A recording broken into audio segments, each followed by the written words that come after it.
I don't know, like 3 or 4 years ago, I was just like, if I don't do this now, I'm never going to do it. I just need to like, I have this idea. I just need to sit down and do it.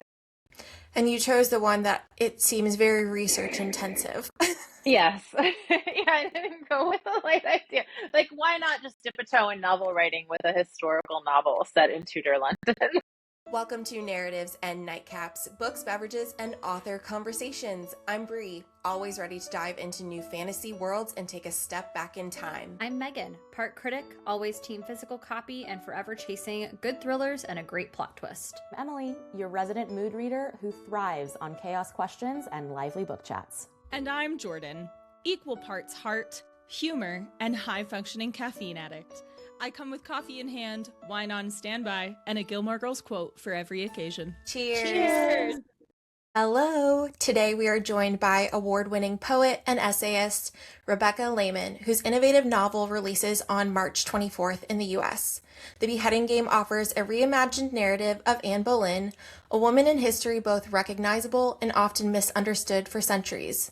Infused with elements of magical realism, Rebecca has invited us to explore a new dimension of Anne's life, challenging perceptions and shedding light on legacy. Hi, Rebecca. Hi, Bree. Thank you so much for having me. It's great to be here. Oh, it's so good to have you. I've been looking forward to this conversation so much. If you ask my husband, I gave him a full rundown of Henry VIII last night. All of I'm his sure he wives. appreciated that.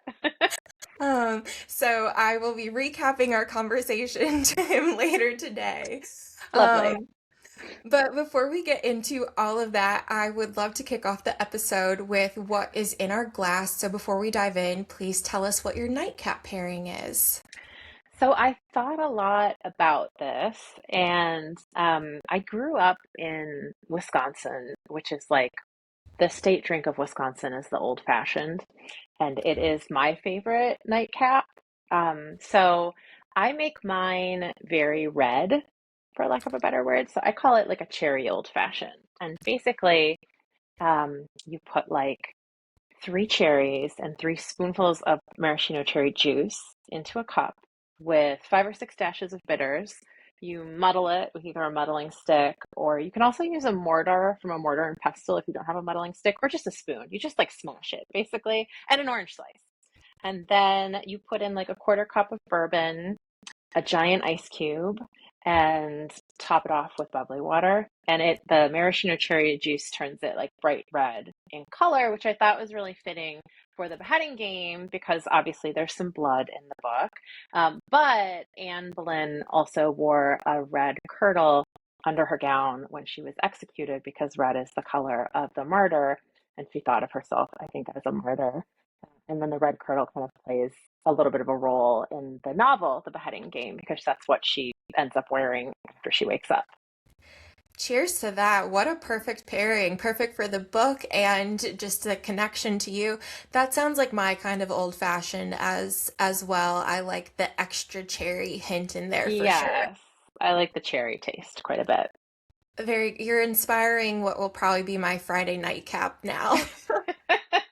Yes, to be truthful, I'm not having one right in this moment because we're taping at like 2 in the afternoon and I have other things to do. But I am now thinking about having one this evening.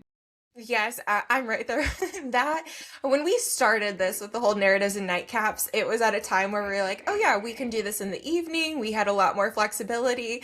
And now so many of we record most of the time from anywhere from like 8 or 9 in the morning to 2, 3 in the afternoon. And I'm like, there's no nightcaps.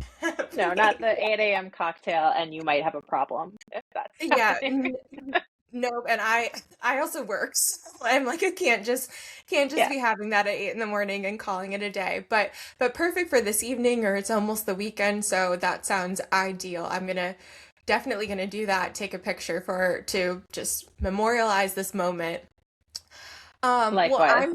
I'm very, very curious about, well, many different things with your background as well. Before we get into the beheading game a bit more, you are the author of 3 collections of poetry. When did you actually start writing poetry? Like, is this something that you trace back to even your childhood and, grade school, middle school, when we all kind of started learning about poetry? Yeah, I think So, I was always a really voracious reader as a child. Like, I was the kid that was always hauling a big, thick chapter book everywhere I went and reading in every spare moment. And I think when I was like an elementary school student, I dreamed one day of becoming an author. And probably at that time I thought, well, like I'll write a novel or something. Like I'll write a book like Anne of Green Gables, which was my favorite book as a kid. But then when I was in high school, I read Emily Dickinson, and it just kind of like rocked my world. Her poetry was so, I felt like she was talking directly to me across the span of all those years. And I started writing poetry, and then I just didn't stop. And I went to college and studied poetry there, and then went to the Iowa Writers Workshop and got an MFA in poetry, and then wrote 3 books of poetry. And I teach poetry. I'm a poetry professor. But in the back of my head, I think I always kind of had that like little nagging voice that kept bringing up the idea of writing a novel. And I, over the years, wrote down so many different ideas in a notebook or in the notes app on my phone. And then I was always too busy between work and having young children to sit down and do it. And then, I don't know, like 3 or 4 years ago, I was just like, if I don't do this now, I'm never going to do it. I just need to like, I have this idea. I just need to sit down and do it. And you chose the one that it seems very research intensive. Yes. Yeah, I didn't go with a light idea. Like, why not just dip a toe in novel writing with a historical novel set in Tudor London? Yeah, like no, go all in. Yeah. Oh, that's amazing. I feel like in some way, shape, or form, we probably lived very similar experiences in middle school, in elementary school, middle school, high school, all of that. Is there a poem right now, and maybe there are many, that you find yourself just returning to a lot right now?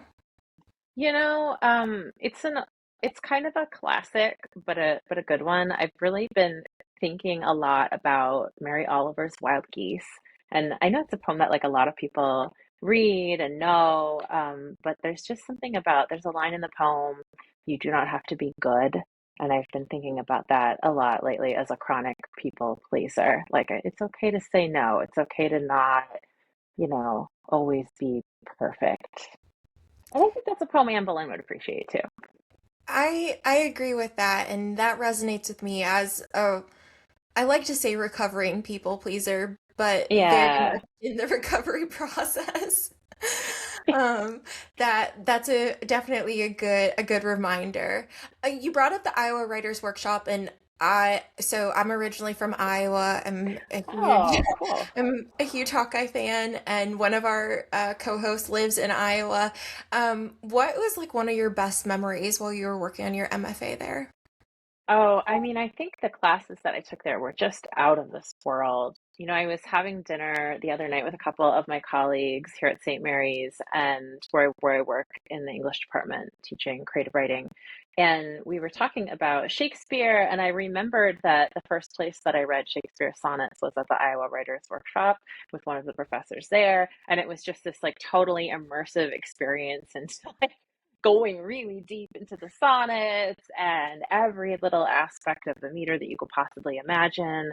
I worked with Dean Young when I was there. I worked with Mark Levine. I worked with Cole Swenson. I just felt like it was just this magical place where I got to focus on language and really dive into this thing that I was so interested in and learn more about it and think about like how language can work on the sentence level and on the line level and on the word level, like an intensive.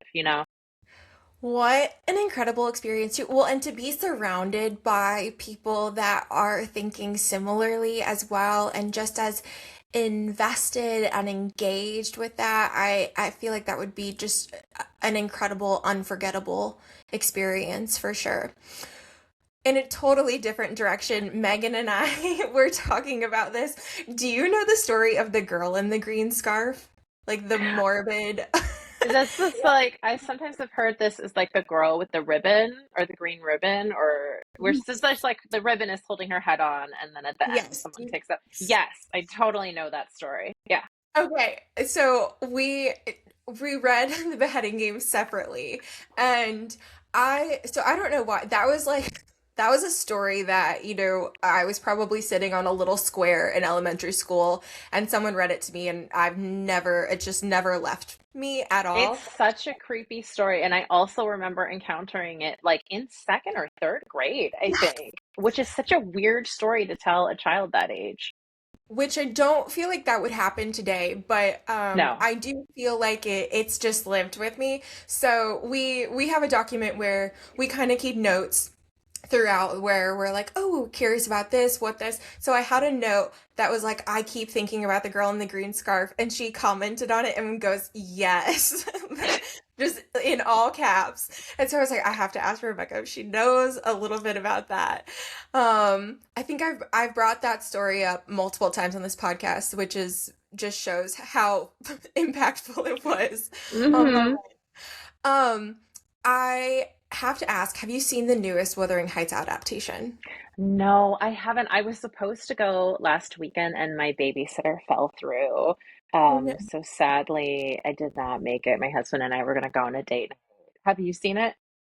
I haven't, but I obviously was stalking you a little bit, and I saw that saw you mentioned it, and I haven't seen it yet. I do really want to. I was out. I will say I'd planned to go like the weekend that it opened. And I think I'd convinced my husband to go with me. I was like, Yeah, yeah, because initially he goes, "This is not my thing," and I kind of convinced him, and then I ended up going out to San Diego that weekend, so I haven't had a chance yet Oh to see it, but no. I'm very curious. So I was like, oh, I wonder if she's seen it. I Me want all her too. thoughts. I love the book Wuthering Heights. Maybe no surprise since I wrote a novel about a woman coming back to life and seeking vengeance. But like it's a lot of the same notes as Wuthering Heights. And I don't know, like what I have been reading is that the movie goes a little bit afield, but it also looks so lushly shot that I don't know that I would care. I feel like I'll be one of those people that enjoys it anyway. I don't know. Well, it remains to be seen, I guess. Yet, TBD on that, but I agree. I'm very intrigued by the cinematography of it. Hmm. So I'm curious. Okay, well, hopefully you'll share something out on social media because I want to know what your thoughts are. Yeah. All right, so obviously we're going to be talking largely about Anne Boleyn, but are there other women in history that you might like to explore new narratives for, or just who else fascinates you? Oh, wow. Well, I mean, I think one thing that I thought a lot about when I was writing this novel were just like the other wives of Henry VIII, because they all got such terrible treatment. Like, not one of them has a good outcome. People talk about like Anne of Cleves, who got kind of like in my opinion, misbranded the ugly wife, getting an easy out because she gets to divorce him, but she also like has to stay in England. And in fact, he made her go live in Anne Boleyn's childhood home after that. So she's like just hanging out in the other Anne's house. And I really feel like the one that I sympathize with the most after Anne Boleyn is probably Catherine Howard, who was also executed. And, like that when I first dived in and was doing research into this novel, as an American who did not grow up learning a ton of British history, I really had to acquaint myself with all of the different wives. And I had always conceptualized Catherine Howard as like Anne Boleyn probably didn't have any affairs. Most historians agree that she was likely innocent. And then one of the pieces of evidence they use is Catherine Howard. That at Catherine Howard's trial, there was like all this evidence, and her ladies were executed with her. And so she's kind of held up as like the true um, unfaithful wife or something. But then the more I dug into that, the deeper I dug into that, the more I discovered, and she was like a teenager when she married Henry VIII, and he was almost 50, which is super disgusting. And I really feel for her, and I think um, I wish she had been able to just go have her affair with Thomas Culpeper and marry him, and not have to like go back to Henry VIII. It's it's so tragic and Yeah, disgusting to so it's so gross. When it. I was writing the novel, I went to London to research, and I went to like the Tower of London, and which is a very spooky place because lots of people were imprisoned and killed there. And I went to Hever Castle, and I went to Hampton Court Palace, and the only place that I felt a chill and really freaked out was the hallway in Hampton Court that Catherine Howard ran down screaming for the king after she knew that she was going to be arrested, begging for his mercy. And like, ooh, I felt just like a chill run right down my spine in that space. It gives me chills even hearing that Yeah. and thinking about that. Lots Yeah. more to dive into with all of that because I'm very curious about more of your research process. But with that said, let's jump to the beheading game. And when this episode comes out, it will like just be reaching readers' hands and heads themselves. What is it Yay. all about? Okay, so The Beheading Game is a novel that starts several hours after Anne Boleyn's execution by beheading at the Tower of London for the crimes of adultery, incest, and treason, which, as I said, most historians today agree she was likely innocent of. So she wakes up after her own beheading in the middle of the night. She's still beheaded, but somehow alive, escapes from the Tower of London with her head under her arm, sews her head back on, and then goes on a revenge quest to kill Henry VIII before he can marry his next wife, Jane Seymour. Because in real life, he marries Jane Seymour 11 days after Anne's execution, which, like, if you needed more evidence that she probably was not really guilty, the fact that her husband has his next wife waiting in the wings and doesn't even wait 2 weeks to marry her is a pretty good piece of evidence. So she goes to try to kill him, and her goal in doing this is that she wants to protect her daughter Elizabeth's claim to the throne. Because in real life, Elizabeth does go on to become Elizabeth I, the great Renaissance Queen of England. But Anne would not have known that, and she would not have been sure of that. And she knew that Henry was out for a male heir, and she wanted to get to him. In the novel, she wants to get to him before he can marry Jane and produce a rival heir to the throne. So first of all, you say Anne Boleyn, and I'm like captivated pretty much right away because just Yeah. about anything Tudor period is going to have my attention for sure. But I also right there with you. Like I love a bit of a female power and revenge story. And right now, I would say I really like sort of the retellings and the reimaginings that are happening with a lot of women who either have been like maligned for centuries, Hmm. um, and or have a lot of misconceptions. I mean, I think too about like Marie Antoinette, where we're talking centuries later, people still Yes, say, absolutely. people still attribute things to her that she never said, all of that. So I'm always fascinated. But what brought you to Anne Boleyn as the subject for your novel? I think that I had always been really, really interested in her, and probably for like mm, 5 or 6 years before I started writing the novel, a little bit low key obsessed with her. Like she would pop up in a lot of poems that I wrote, just kind of tangentially. Like she was never the main character, but she was always there in my head. And at the very start of the pandemic, I read the Wolf Hall books by Hilary Mantel, which are so beautiful, and it really planted the Anne seed more firmly in my head. Anne Boleyn is, of course, not the focus of those novels. Thomas Cromwell is, and she just kind of pops in here and there.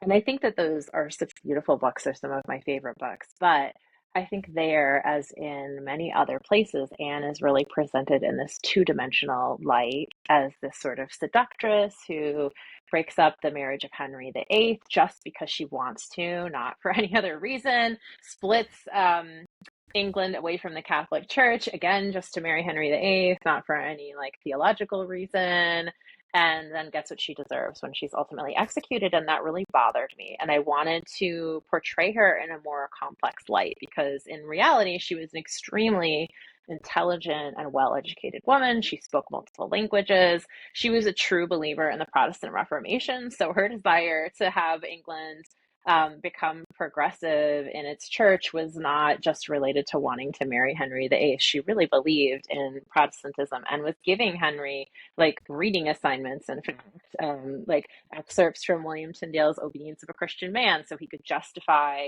the split with the Catholic Church, kind of like giving him homework to do almost. And I just thought I really want to be able to tell her story in a way that shows how complex she was and how intelligent she was. And yes, she could be a difficult person, but also she was all of these really interesting things.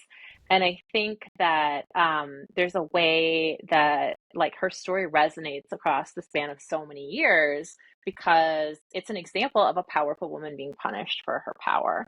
And I think that that is ultimately what ends up kind of happening to Anne Boleyn. So the novel is one part, like, why did that happen? What happened to Anne Boleyn? Why did she get railroaded, in my opinion, for these crimes? But then I really struggled with how to retell her story because I didn't want to take the execution out. I thought that that would really defang the beast. Like, that is part of what makes her story so compelling, that it's this real crystallization of misogyny and patriarchy of the time, and that even 500 years later, when we read about her, we recognize elements of that patriarchal culture and misogyny in the present day.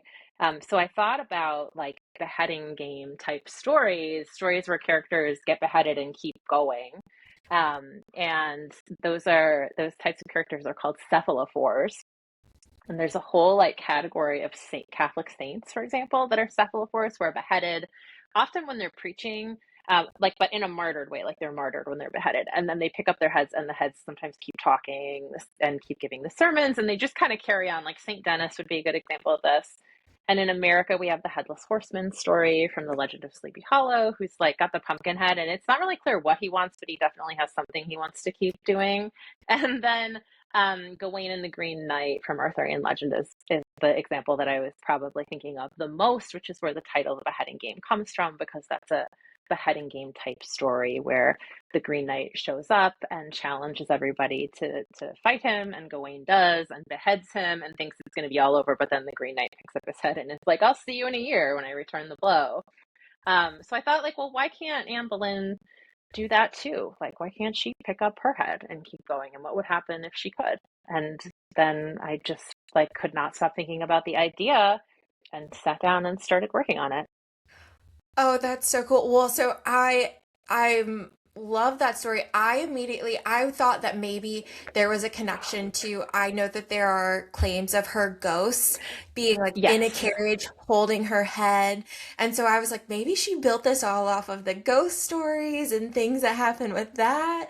But oh, very, very cool. I didn't know. You just taught me so much in like 2 minutes about this subgenre that I feel like I need to go down a rabbit hole. It's a really interesting like type of story, the cephalophore story, because it's like I think it's kind of zombie adjacent, like someone is coming back from the dead or not fully dying, but they're not really zombies either because they're not like out for human flesh, and they're fully cognizant. They're not like, a shell of their former selves. What drew you then to her relationship with Alice in the novel as well? Yeah, so in the novel, and early on in the novel, Anne is in Southwark, which is like the southern suburb at the time of London. Um, Now it's part of London, but it's just like the area right south of the Thames. And she's in disguise trying to like blend in as a commoner after she gets her head back on and runs into a little trouble. And this woman saves her from the trouble. And this is Alice, this character Alice, who is a Fenlander. She's from a wetland that's kind of looked down upon in northern England. And she's in London to work just for a short amount of time as a sex worker to make some extra money to bring home to her family. And she's getting released from the Clink Street prison when Anne encounters her, and then she kind of comes to Anne's rescue. And at first, she was just going to be kind of a passing character. Like, my idea for the novel when I first started writing it was that Anne was going to move through the world of Tudor London and meet a lot of different kinds of people. But when I got to Alice, who's like the second or third person she meets, she just was such a compelling character that I couldn't stop writing her. And the two end up developing a bit of a friendship. She talks Alice into helping her move through London and try to find Henry. And she lies to Alice about who she is. So she's like, tells her a fairy tale about where she's from and who she is to convince her to help her. But then the friendship develops into a romance as the novel goes on. And I with the romance, I was really thinking about like bisexual people exist now, and of course they existed then as well. And I really was very interested in exploring that idea with Anne. I felt like the more I wrote of their friendship, the more queer coded the friendship was becoming. I know I mentioned the book Anne of Green Gables earlier in the podcast as being my favorite childhood novel, and I reread it with my daughter, who's 7, recently. And as I was reading it, I remembered what I thought as a child, which is it really seems like Anne is in love with her friend Diana, not perhaps with Gilbert, the guy that she's like ends up having a little smooch with at the end of the book or whatever. And I didn't want to write like a book that had a queer coded friendship that never like turns into anything else. I wanted to just go there and have her explore something else and maybe think about a relationship where not necessarily because it's a queer relationship, but a relationship where she could enter in on equal footing with somebody who's going to challenge her, but also treat her and view her as an equal, which I think she didn't have in her relationship with Henry. I would gather to say you're probably Yeah. spot on with that. Oh, you kind of make me think, and I was thinking this earlier too. Like one of the things that has always sort of, I guess, pissed me off when it comes to Anne Boleyn and but more Henry VIII is how you were talking about how she was this very, for the time, a modern figure with a lot of progressive ideas, and she was very strong and had opinions and was very vocal. And Yes. with Henry VIII, that was like one of the things he liked about her initially, and then to totally flip on her in the end Yeah. and dismiss all of those characters that he initially admired about her has just always really made me angry. I mean, he's like insufferable in my opinion as it is, but that in particular, when it comes to Anne Boleyn, has just always made me furious. Absolutely. Yeah, and that is absolutely what happens. He's attracted to Anne because she's this outspoken kind of firebrand who says what she's thinking and has big ideas and is not shy to share them and doesn't like in some ways doesn't conform to gender expectations of like the quiet obedient woman that sits in the background. He likes that about her to a point. But then, they courted for 7 years before they were married. So by the time they are only married for 3 years, but by the time she's executed, they're at the end of a 10-year relationship, which is a long time. And by the end of that 10 years, he totally does a 180 and dislikes about her those same qualities that attracted her to him. Which I think is a big part of why in like real history he chooses Jane Seymour as his next wife, because she is like quieter and seemingly more well behaved, and her motto is like Jane the Obedient. She's just like a very And that calm you choice. mentioned that in the book, the mottos. So those were real things. All of the women Yeah. were expected to have a motto of sort. Yeah, I think this is kind of a cool thing that like has fallen out of fashion. Well, I don't, maybe nobility and the royal family in the UK still does this. I'm not sure, but it was really common for members of the royal family to have a motto and then to have a couple different emblems. I feel like that's something that it would be fun to bring back into style. Like I would like to have a motto and a Yeah. special symbol that goes just with me. So Anne's motto was the most happy. Her most famous motto was the most happy, and her emblems were well, the most well-known one is the falcon. Yeah, but Jane Seymour's motto was the obedient. Yeah, yeah, a total 180, like you Yeah. said. Um, You kind of touched on this, but I wanted to talk a bit more about it. So when it comes to Henry VIII's wives, but also just women of that period, I would say that Anne is probably one of like the more notable, recognizable ones. Um, and like we were saying, many people have preconceived notions about her. Why do you think that has stood like the test of time and that people to this day maybe attribute certain characteristics or events with her that aren't necessarily true but have become a part of her legacy? Yeah, that's a great question and something I thought about a lot when I was working on this novel. Like, why have these misconceptions about Anne Boleyn lasted almost 500 years? Like, why is that still the thing that people think about her? And I think, well, first of all, there was kind of like a character assassination thing that happened leading up to her execution and then following it. And a lot of the historical information that is available about Anne Boleyn comes from this person named Eustace Shepley, who was an ambassador to the English court from the Holy Roman Emperor.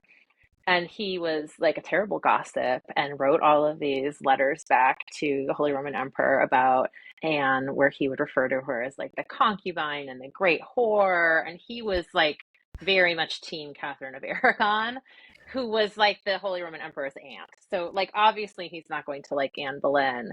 He's terribly biased, but he wrote so many letters that he has like a fairly accurate, his like the events are fairly accurate, but his spin on them is in my opinion really biased. But I think that that's a place that sometimes people look as like, okay, well, we're going to go like either directly to those letters or a historical book that's referencing those letters, and then maybe without really questioning that like the person writing that history through letters is extremely biased, and like we should probably take everything he's saying with a huge spoonful of salt. But I also think that it's a story that like confirms an idea that's like nice and tidy that people have had about women for millennia. Probably, you think about like the virgin whore complex, right? Like the woman who's pure versus the woman that men will sleep with. And I think that like it's a narrative people over time have recognized, and it's like a cautionary tale that's been used to teach women not to be sexually promiscuous, even though Anne Boleyn was not sexually promiscuous. Like it's a total false story. I think it's a story that people find familiar enough and comforting, and it confirms like misogynistic beliefs that they already have about the nature of women. And that's too bad. I do think that that's really changing now, though. I think like contemporary historians are bringing a more feminist, or maybe not even feminist, but just like truthful set of eyes to this story, and talking about it in a way that maybe like conforms more to what was actually going on. Absolutely. You're making me think. I was listening to a podcast, not to bring her up again too, but it made me think about our upcoming conversation. But I was listening to a podcast about Marie Antoinette, and Yes, I'm also gonna such a misunderstood figure. oh, completely. And but in it, and they quoted someone, I'm gonna totally not attribute it, but they were basically saying, people in history and today, but I agree with you. I feel like we're moving in a positive direction. Yes. People love the downfall of a pretty woman, or woman Yes. who whether truthful or not, like they believe is sexually promiscuous, and they love the downfall of that story and have loved it for centuries. It's Yeah. it's interesting to me too, like talking about, at the time Anne Boleyn in that present period she was not favored. Like the general public, I wouldn't say really cared for her a whole lot. And like Marie Antoinette was the same, where the people didn't like her, and that has just stayed. And that's on one hand impressive and tragic and scary that has remained. It it is. I mean, I think some of it is like even today, I think that some people have a real discomfort seeing women in positions of power, and especially women who don't conform to behavioral norms like being obedient or being quiet or being humble. And I don't think Anne Boleyn was any of those things. And if you're a woman and you're in power and you're also really loud about it, I think that makes people uncomfortable, which is a shame because those same qualities in a man are called like decisive leadership or bravado, but in a woman, she's full of herself and she should be more humble and she doesn't know her place. And why isn't she just at home with the kids? And even now, those questions come up.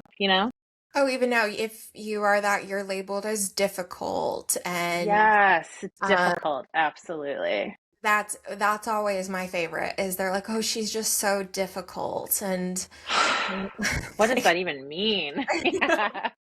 But then to your point, if it's a man, they're like, wow, he's such a strong leader. He's really standing hmm up for Or like one of my favorites that gets applied to men but not to women is like he's grouchy but he doesn't mean it, or he's grumpy but he's such a genius. Like, oh, he just has a short temper but he's so smart or whatever. I find that very calling too, because nobody has ever said that about a woman to excuse her being rude or grumpy or mean or whatever. Never, never. But I do like that at least the what feels like the theme of this podcast so far this year is retellings or reimaginings of women, whether they have misconceptions or just didn't get to have a say in their legacy. And now it feels just really amazing that we're giving it that time and attention. And whether it's introducing people to figures that were there the whole time, but they were just a footnote in history because they were a woman, or we're challenging people's perceptions of them, challenging what their legacy has been because it's probably been misunderstood for a very, very long time. You mentioned too, I feel like I could talk to you forever just about your research and want to pick your brain about all of it because I think that is that like in another life I would love to go study in London and dig into the history there. You brought up Catherine Howard. What were some of the other surprising discoveries or interesting facts that you learned in your research that have really stuck with you? Yeah, so I read so many historical books about Anne Boleyn while I was writing this novel, listened to a lot of Tudor podcasts, took a research trip to London, as I said. I think that one of the things that drew me in the most when I was doing this research was just how concerned Anne was with her daughter. I think in this story of Anne Boleyn, the fact that she's a mother often drops out, which is weird because she's the mother of like one of the most famous queens in English history. And I'm sure part of that is like when Elizabeth took the throne, she was still thinking of her mother, but she couldn't be really loud in her love for her mother because it was this really divisive issue in the country. And she had to kind of like pretend that she didn't exist a little bit. But through her life as queen, Elizabeth wore a locket ring that had on one side a portrait, a little miniature portrait of herself, and on the other side a little miniature portrait of Anne Boleyn. So that was a really touching detail. And then when I was researching Anne and what she was like as a mother, I was so interested in this because it was the custom of the time in England for royal children to be taken away at a really young age. That was just normal. So Elizabeth goes and has her own household at something like 3 months old, and is like sent off to live on her own with her own household. Um, I'm not really sure like what the reasoning was behind that. Maybe the royals were supposed to be very busy doing other things, or like get on having another baby right away, or Probably prime this that. yeah, prime this baby to like be really important by giving them a household at the young age. I don't know, but um, I don't think that Anne Boleyn loved that, and she got a lot of updates about Elizabeth, but I think that she missed her really dearly. There's a very famous story about Anne Boleyn trying to breastfeed Elizabeth after she was born and being told that she couldn't do it, because she had spent her like adolescence and early adulthood at the French court, and in France, some noble women were breastfeeding their own babies versus having a wet nurse do it. And so she wanted to do the same thing and was told no. And I imagine that was very heartbreaking.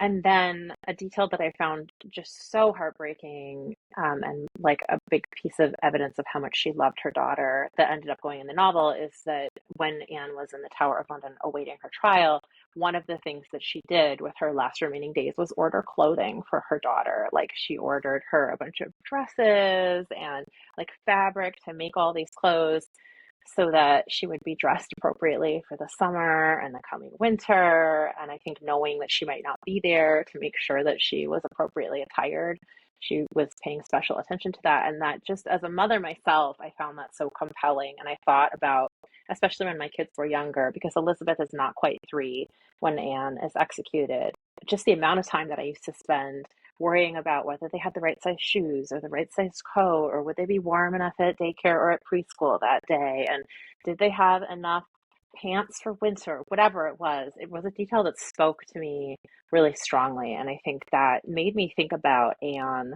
in a different light, not just as this like political figure or this controversial wife, But as a mother and a parent who loved her daughter dearly and was probably really heartbroken to have to leave her at such a young age.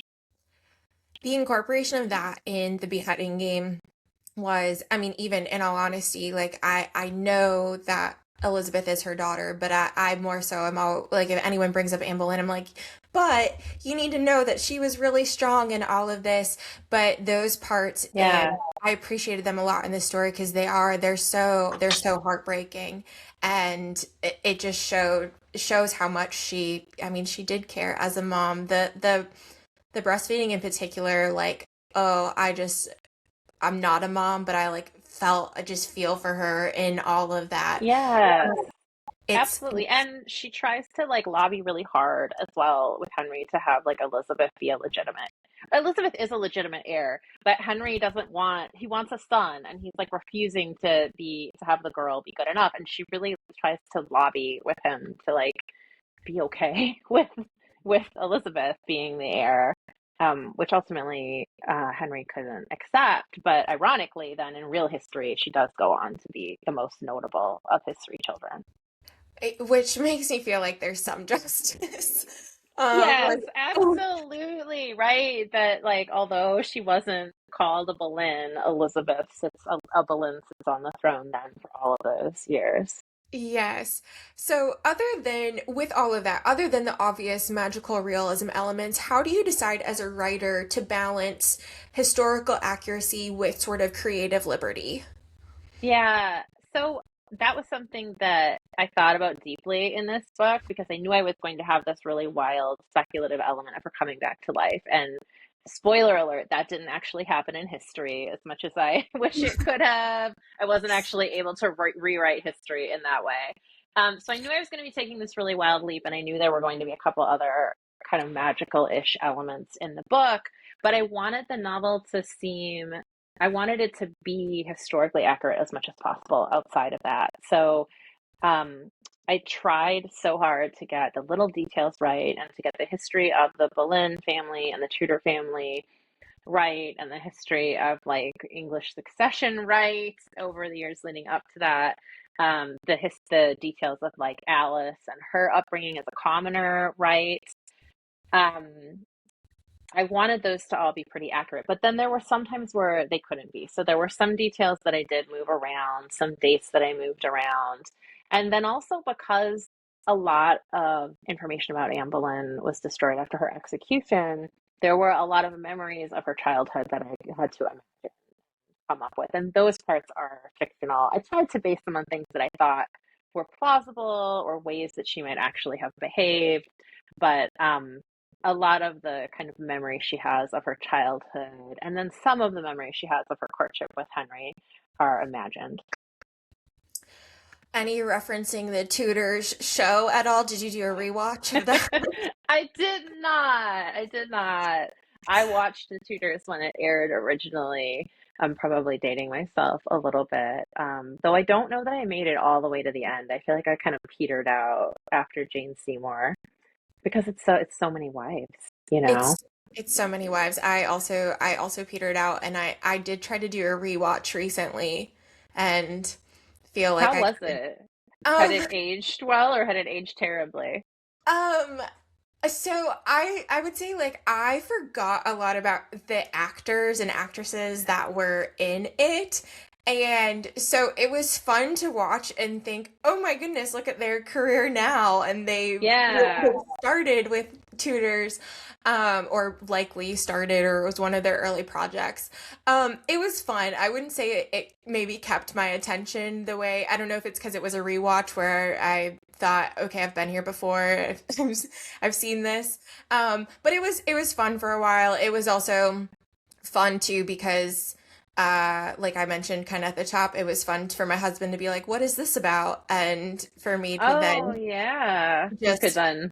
yep, send him on a new journey through that, because English history, I am by no means an expert, but have been much more invested in it in my life than he has. So it was fun. I would say, It's worth it if you really like the Tudor period, and especially if you never watched it, it's interesting to watch there. I think we've touched a lot on it, but more so to sum up. After reading The Beheading Game, what sort of message or understanding do you hope readers take away from your version of her story? I hope that readers come away happy with the story that I've spun, and I hope that they come away with a more complex understanding of Anne Boleyn and can see her as an actual person versus this sort of like almost flat character out of history that just has two or three qualities and then we brush her out of the way and get on to the next wife. I really hope that she seems more real. What do you feel like you've walked away with? Oh man. Well, I think that what have I walked away with? I mean, I went so far down the Tudor and Anne Boleyn rabbit hole. I feel like I got to know her on a really intimate level. And I think that there are parts of Anne's personality that I recognize in myself. Like I too can sometimes be a little bit of a hothead.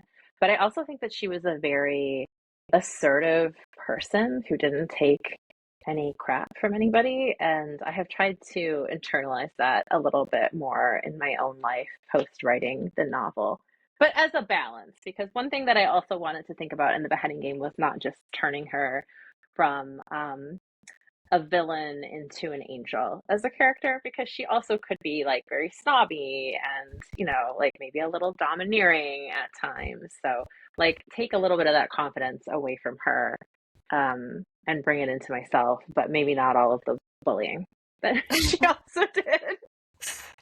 Maybe not. The thing that gets me about her and well and other women too of the time and the centuries to come is I feel like there's a layer that we forget in present day of a lot of the women, like that was all they knew.